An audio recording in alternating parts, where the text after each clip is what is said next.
Hello friends, कैसे हैं आप सभी। आशा करता हूँ आप सभी बहुत अच्छे होंगे। आज की वीडियो में हम एक 75 वाट एम्पलीफायर सर्किट डायग्राम को यहाँ पर समझने वाले हैं। आज से हम शुरुआत कर रहे हैं एनिमेशन वीडियो की। तो आज से आपको सभी वीडियो इसी प्रकार की हमारे चैनल पर देखने को मिल जाएगी। यहाँ पर आपको एनिमेशन फॉर्म में वीडियो के सर्किट डायग्राम को हम यहाँ पर डिस्कस करेंगे। तो देखिए यहाँ पर जो ऊपर आप रेड कलर की लाइन दिख रहे हैं, ये वाली लाइन, ये हमारी लाइन जो है वो यहाँ पर 25 वोल्ट है, जो कि पॉजिटिव लाइन है। और नीचे वाली लाइन हमारी यहाँ पर नेगेटिव 25 वोल्ट की लाइन है, यानी एक डुअल सप्लाई एम्पलीफायर को हम यहाँ पर समझने वाले हैं। तो देखिए जो इसके इनपुट स्टेज के ट्रांजिस्टर यूज किए गए, ये हमारे यहाँ पर BC 558 ट्रांजिस्टर, ये दोनों ट्रांजिस्टर इनपुट स्टेज का और डिफरेंशियल स्टेज का दोनों ट्रांजिस्टर हमारे यहाँ पर BC 558 के ट्रांजिस्टर लगाए गए। तो जैसा कि आप जानते हैं कि इसका जो ये वाला पॉइंट होता है, ये हमारे यहाँ पर कलेक्टर है, ये वाला बेस है, और ये वाला हमारे यहाँ पर एमीटर है। तो इन दोनों ट्रांजिस्टर के एमीटर को आपस में जोड़कर यहाँ पर पॉजिटिव सप्लाई लानी होती है। तो पॉजिटिव सप्लाई यहाँ पर लाने के लिए 22 किलो ओम की एक रेजिस्टेंस यूज की है, जो कि पॉजिटिव के साथ डायरेक्टली कनेक्ट है। तो यहाँ पर आपको कुछ वोल्टेज पॉजिटिव में देखने को मिलेंगे। उसके बाद इस ट्रांजिस्टर के बेस पर हमें ऑडियो सिग्नल देना होता है। तो ऑडियो सिग्नल हम एक कैपेसिटर के जरिए देते हैं। तो ये इनपुट कैपेसिटर ये रहा, इसकी जो वैल्यू है 4.7 माइक्रोफैराड का, ये हमारे यहाँ पर इनपुट कैपेसिटर है। और इस प्रकार से हमें इन दोनों पॉइंटों पर यहाँ पर अपना ऑडियो इन करना पड़ता है। आप ऑडियो इन यहाँ पर BT बोर्ड से दे सकते हैं, ब्लूटूथ मॉड्यूल से, या फिर कोई सी अदर सोर्स से भी आप यहाँ पर ऑडियो इनपुट यहाँ पर कर सकते हैं इस एम्पलीफायर में। और जैसा कि आप जानते हैं, कोई भी ट्रांजिस्टर हमारा जब तक कंडक्ट नहीं करता जब तक कि उस ट्रांजिस्टर के बेस पे कुछ वोल्टेज ना हो। यदि NPN हो तो वहाँ पर पॉजिटिव वोल्टेज की रिक्वायरमेंट होती है, यदि PNP है तो वहाँ पर नेगेटिव वोल्टेज होना चाहिए। तो यहाँ पर इस ट्रांजिस्टर को वर्क कराने के लिए हमने यहाँ पर 22 किलो ओम की रेजिस्टेंस GND के साथ कनेक्ट की है, क्योंकि GND में आप जानते हैं प्लस भी होता है माइनस भी होता है। तो यदि ये ट्रांजिस्टर NPN भी होता तो भी वर्क करता है, या PNP है तो भी ये वर्क कर रहा है। तो इस प्रकार से जो भी हम यहाँ पर इनपुट सिग्नल देते हैं, उसका आउटपुट हमें इस ट्रांजिस्टर के कलेक्टर से देखने को मिलता है। और ये यहाँ पर आपको इस कलेक्टर पर पॉजिटिव वोल्टेज देखने को मिलेंगे, कुछ वोल्टेज आपको यहाँ पर पॉजिटिव वोल्टेज देखने को मिलेंगे, जो कि यहाँ से यहाँ पर वोल्टेज लेता है। जो इसके एमीटर पर वोल्टेज होते हैं, वही वोल्टेज आपको यहाँ पर देखने को मिलेंगे इस ट्रांजिस्टर के कलेक्टर पे। तो देखिए जो हम यहाँ पर इनपुट सिग्नल देते हैं, उससे ज़्यादा आउटपुट आपको इस ट्रांजिस्टर के कलेक्टर से देखने को मिलेगा। और इसे और बूस्ट करने के लिए, यानी और बढ़ाने के लिए, यहाँ पर एक ट्रांजिस्टर यूज किया गया है, जिसका नंबर यहाँ पर BC 548 है। तो देखिए ये एम्पलीफायर केवल 75 वाट का है, इसीलिए यहाँ पर एक BC 548 ट्रांजिस्टर यूज किया गया है। आप चाहें तो यहाँ पर कोई अदर ट्रांजिस्टर जैसे BD 139 हो गया, TI 42C हो गया, या फिर C 2073 हो गया, फिर अदर PNP ट्रांजिस्टर आप NP ट्रांजिस्टर आप यहाँ पर लगा सकते हैं। तो देखिए इस ट्रांजिस्टर का जो एमीटर है, ये वाला पॉइंट, एमीटर पे एक 100 ओम के रेजिस्टेंस की जगह ये नेगेटिव सप्लाई के साथ कनेक्ट है, जिससे कि ट्रांजिस्टर को एमीटर पे यहाँ पर नेगेटिव सप्लाई जाएगी इस रेजिस्टेंस के थ्रू। तो देखिए ये रेजिस्टेंस हमारी यहाँ पर लगाई गई है, हमारे यहाँ पर वोल्टेज को तो यहाँ पर जाने देती है, लेकिन जो करंट होता है यानी एम्पियर होता है, इसी लिमिटेड करती है, यानी जितना एम्पियर की रिक्वायरमेंट है उतना एम्पियर से जाने देती है, जिससे कि हमारे यहाँ पर ट्रांजिस्टर सेफ भी रहता है। यदि आप डायरेक्टली कनेक्ट कर देते हैं तो इफेक्ट नहीं पड़ेगा, लेकिन इस ट्रांजिस्टर की लाइफ कम हो जाती है, ज़्यादा यानी लॉन्ग लाइफ नहीं चलेगा। उसी प्रकार से इस ट्रांजिस्टर को अपनी ऑडियो फ्रिक्वेंसी में रखने के लिए यहाँ पर एक कैपेसिटर लगाया जाता है। जो हमारे यहाँ पर ट्रांजिस्टर होता है, इसके बेस टू कलेक्टर एक कैपेसिटर लगाया जाता है, जिसे हम PF भी बोलते हैं। तो ये 100 PF, आप चाहें तो 220 PF या फिर इससे जैसे 330 PF वो भी लगा सकते हैं। और देखिए इसका जो कलेक्टर है, ये कलेक्टर है जिस पर आपको डाइकोड नज़र आ रहे हैं, ये डाइकोड लगाए गए हैं हमें बाइसिंग वोल्टेज के लिए। तो यहाँ पर 3 डाइकोड हैं, तो आपको यहाँ पर बाइसिंग वोल्टेज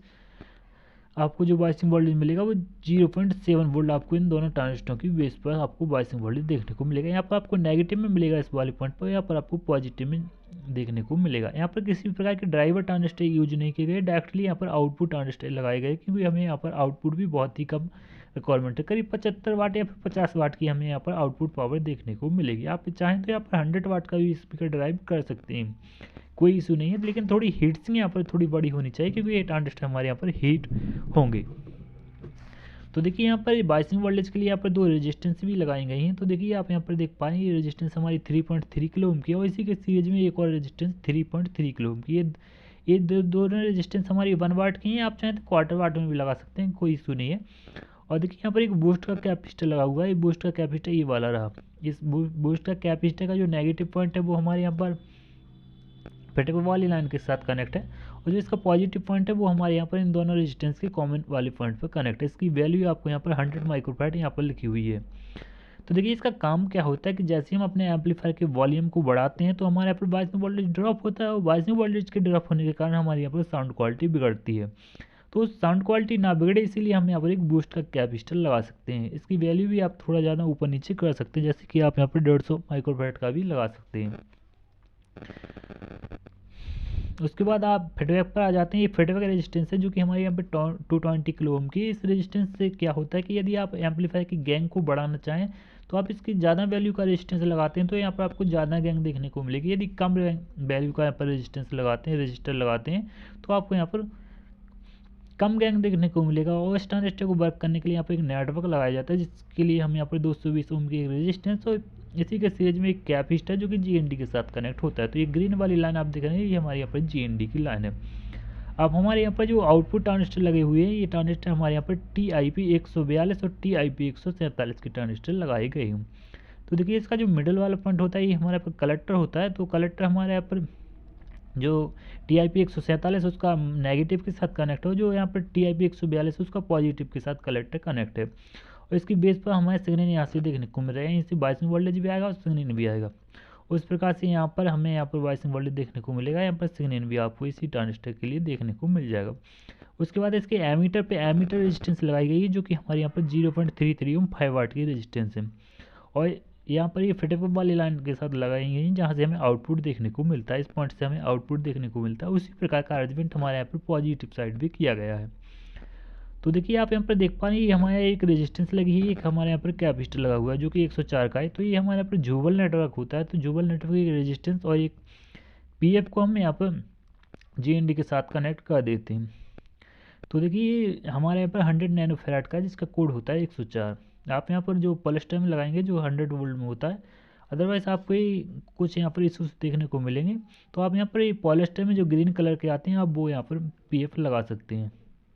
इसके बाद आप यहाँ पर स्पीकर कनेक्ट कर सकते हैं। आप यहाँ पर 100 वाट तक का स्पीकर इससे ड्राइव करा सकते हैं, कोई इश्यू आपको देखने को नहीं मिलेगा। आप चाहें तो यहाँ पर 150 वाट तक का स्पीकर भी देखने को मिलेगा, लेकिन साउंड क्वालिटी आपकी यहाँ पर बिगड़ने लगेगी। तो आशा करता हूँ आपको वीडियो पसंद आएगा, तो इस वीडियो को लाइक कर दीजिएगा, चैनल को सब्सक्राइब जरूर कर लीजिएगा, और कैसी लगी वीडियो कमेंट में जरूर बताइएगा। और वीडियो में कोई कमी रहती तो कमेंट में ज़रूर बताइएगा कि इस वीडियो में ये कमी है, वो मैं नेक्स्ट वीडियो में दूर करने की कोशिश करूँगा। तो अपनी राय जरूर दीजिएगा, और यदि आपको वीडियो पसंद आया हो तो इस वीडियो को लाइक जरूर कर दीजिएगा, क्योंकि लाइक से ही हमें यहाँ पर मोटिवेशन मिलता है और हम आपके लिए नए नए वीडियो यहाँ पर बनाते हैं। और कमेंट में ये जरूर बताइए कि नेक्स्ट वीडियो आपको किस टॉपिक पर चाहिए, किस एम्पलीफायर की चाहिए और क्या क्या उसमें होना चाहिए। तो मिलते हैं नेक्स्ट वीडियो, जब तक के लिए जय हिंद, वंदे मातरम।